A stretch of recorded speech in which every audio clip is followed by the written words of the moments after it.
Hi everyone. So section 2.5 in geometry, we cover some properties of algebra and we get into some properties of geometry as well. We'll start with the algebraic properties of equality.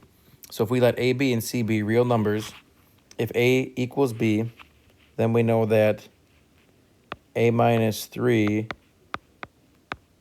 equals b minus 3. So if they're equal and you subtract 3 from both sides, they're still equal. Whoops, actually that was addition, so make that an add sign. Okay.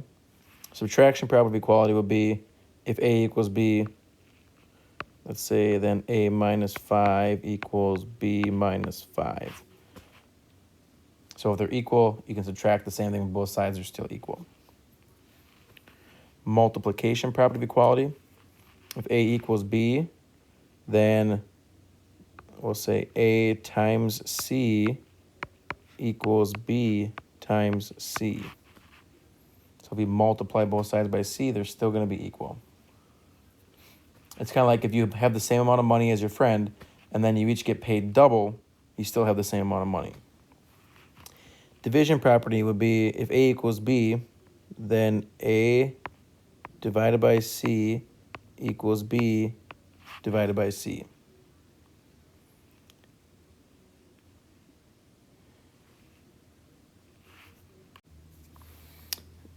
So if a equals b, then either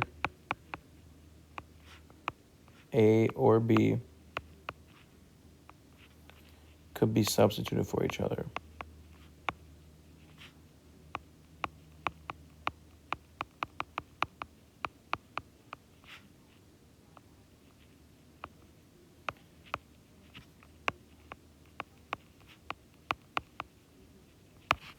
So one example of substitution property of equality would be like, let's say a equals b. I'm going to slide over here.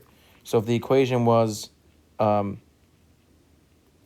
x plus a equals 7, you can substitute and say, okay, well, x plus b equals 7. So those two can be exchanged for each other. You can substitute in b for a if they're equal. All right, so we got a couple equations, and we're going to write a reason for each step. So we're going to solve the equation on the left. We're going to write the reason on the right. So solve the equation. We're going to start with what's given. So 2x plus 3 equals 9 minus x. And this is what was given to us. So you always start with what they give you. Okay, so the next step, I personally would get all the x's on the same side. So I would add x to cancel out the minus x. So we would get, for step 2, you would get 3x plus 3 equals 9. And this would be addition, property of equality. So the reason we got to step 2 is because we added the same thing to both sides, which is addition, property of equality. Okay, next, I would subtract 3. And we would end up with 3x equals 6. And since we subtracted both sides of the equal sign, this would be subtraction, property of equality. Okay, and the last step is divide by 3. So we end up with x equals 2. And how did we get to step 4? We did division,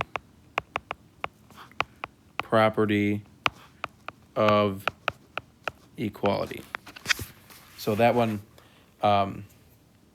we divided both sides of the equal sign by 3. So divided both sides of the equal sign by the same thing. So it would be division, property of equality. Okay, and the checkpoint is essentially the same thing. So I'm going to skip down to other properties. Distributive property. So if a and then parentheses b plus c, if it's a times b plus c, this would actually equal a times b plus A times C, where A, B, and C are real numbers. Okay, so we are going to solve using the distributive property. We would start with what's given.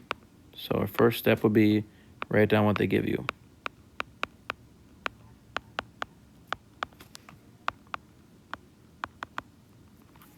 And the reason we can write that is because it was given to us.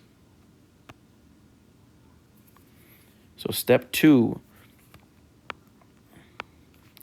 what you would do is get rid of parentheses by distributing. So you would get negative 24x minus 8 equals 64. And what step did we do to get to number 2? We did distributive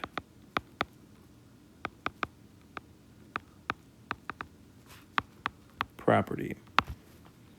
So distributive property got us to that step. The next step, if you're solving this algebraically, you would add 8. So you would end up with negative 24x equals 72. So what did we do on each side to get that? We added 8. So this would be addition property of equality. So you can just write add prop and then put equal sign. That's the way you can abbreviate it. Add prop equal sign means addition property of equality. And then lastly, to get x alone, you would divide by negative 24. And what property allows us to do that? The division property of equality. So you'd end up with x equals negative 3. And what did we use? We used division property of equality. So again, we can abbreviate division DIV. Okay? So when you add the same side, addition property of equality. When you divide, is division property of equality. Subtraction, multiplication, they're all properties of equality. And then we have the distributive property. So I'm going to skip the checkpoint because really it's the same thing we just did above there. I'm going to go on to example 3.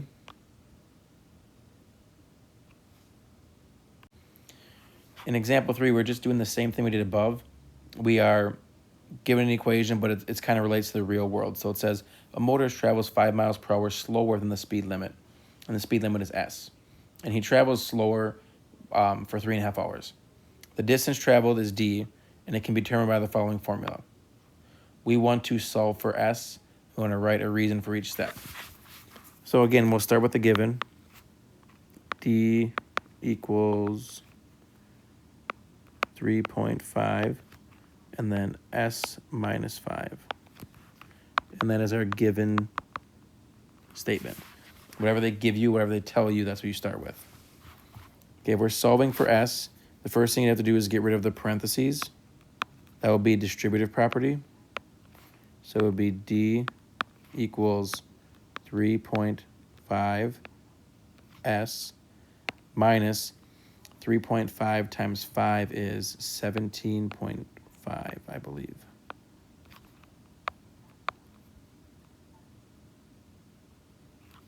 And this is distributive property of equality.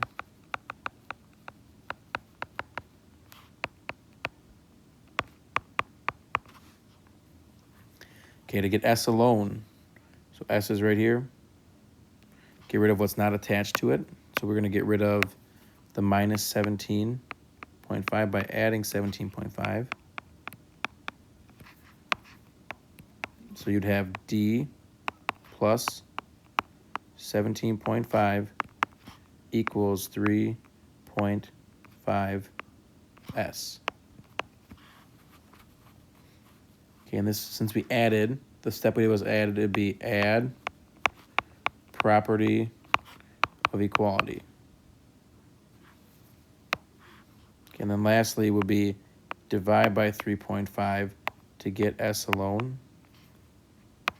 So you'd end up with, scroll down, D plus 17.5 divided by 3.5 equals S. And this would be division property of equality.